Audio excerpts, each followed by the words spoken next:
The Stake by Saki. "Ronnie is a great trial to me," said Mrs. Attray plaintively. "Only 18 years old last February, and already a confirmed gambler. I'm sure I don't know where he inherits from. His father never touched cards, and you know how little I play. A game of bridge on Wednesday afternoons in the winter for 3p a hundred, and even that I shouldn't do if it wasn't that Edith always wants a fourth, and would be certain to ask that detestable Jenkinham woman if she couldn't get me. I would much rather sit and talk any day than play bridge. Cards are such a waste of time, I think. But as to Ronnie, bridge and baccarat and poker patience are positively all that he thinks about.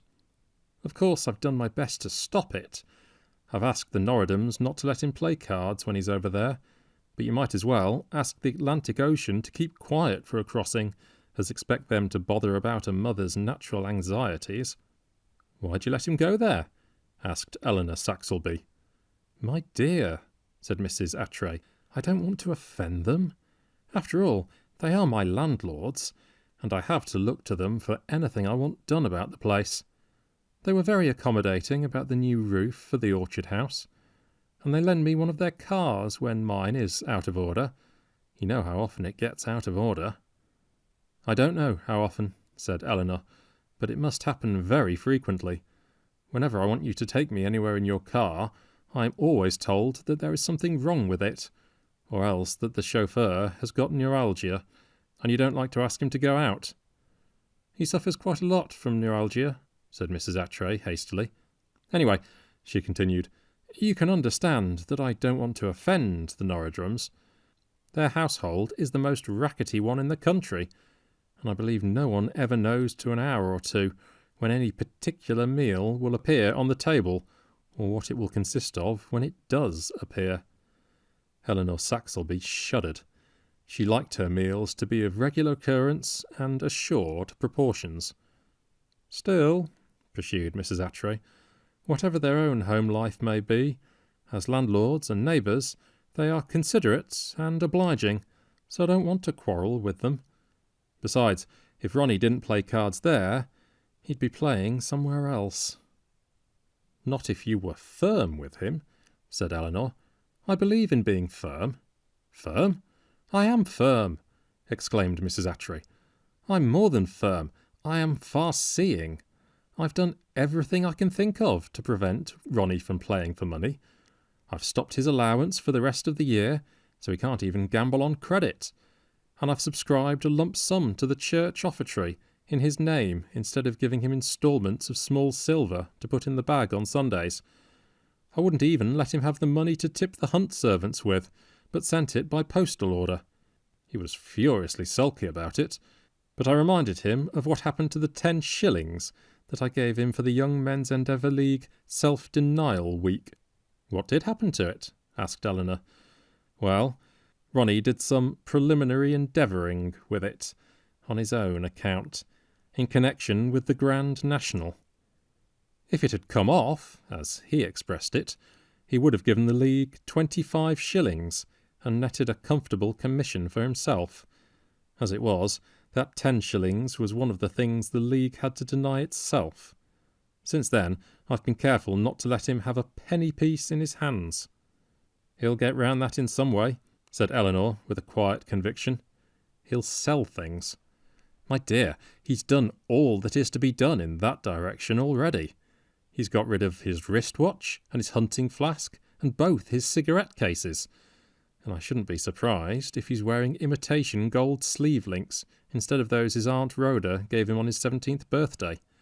He can't sell his clothes, of course, except his winter overcoat, and I've locked that up in the camphor cupboard on the pretext of preserving it from moth. I really don't see what else he can raise money on. I consider that I've been both firm and far-seeing." "Has he been at the Norridhams lately?" asked Eleanor. "He was there yesterday afternoon, and stayed to dinner," says Mrs. Attray. "I don't quite know when he came home, but I fancy it was late." "Then depend on it, he was gambling," said Eleanor, with the assured air of one who has few ideas and makes the most of them. Late hours in the country always mean gambling. He can't gamble if he has no money and no chance of getting any, argued Mrs. Attray. Even if one plays for small stakes, one must have a decent prospect of paying one's losses. He may have sold some of the Amherst pheasant chicks, suggested Eleanor. They would fetch about 10 or 12 shillings each, I dare say. Ronnie wouldn't do such a thing, said Mrs. Attray. And anyhow, I went and counted them this morning, and they're all there. No, she continued, with the quiet satisfaction that comes from a sense of painstaking and merited achievement. I fancy that Ronnie had to content himself with the role of onlooker last night, as far as the card table was concerned. Is that clock right? Asked Eleanor, whose eyes had been straying restlessly towards the mantelpiece for some little time. Lunch is usually so punctual in your establishment. 3 minutes past the half hour, exclaimed Mrs. Attray.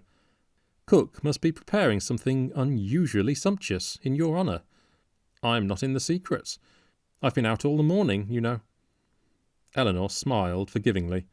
A special effort by Mrs. Attray's cook was worth waiting a few minutes for. As a matter of fact, the luncheon fare, when it made its tardy appearance, was distinctly unworthy of the reputation which the justly treasured cook had built up for herself. The soup alone would have sufficed to cast a gloom over any meal that it had inaugurated, and it was not redeemed by anything that followed. Eleanor said little, but when she spoke there was a hint of tears in her voice that was far more eloquent than outspoken denunciation would have been, and even the insouciant Ronald showed traces of depression when he tasted the Rognon's Saltikoff. Not quite the best luncheon I've enjoyed in your house, said Eleanor at last, when her final hope had flickered out with the savoury. My dear, it's the worst meal I've sat down to for years, said her hostess. That last dish tasted principally of red pepper and wet toast. I'm awfully sorry. Is anything the matter in the kitchen, Pellin? She asked of the attendant maid. Well, ma'am, the new cook hadn't hardly time to see to things properly, coming in so sudden, commenced Pellin by way of explanation. The new cook? Screamed Mrs. Attray. Colonel Norridrum's cook, ma'am, said Pellin. What on earth do you mean?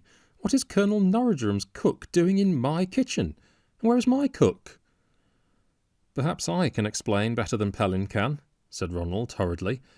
The fact is, I was dining at the Norridrums yesterday, and they were wishing they had a swell cook like yours, just for today and tomorrow, while they've got some gourmet staying with them. Their own cook is no earthly good. Well, you've seen what she turns out when she's at all flurried.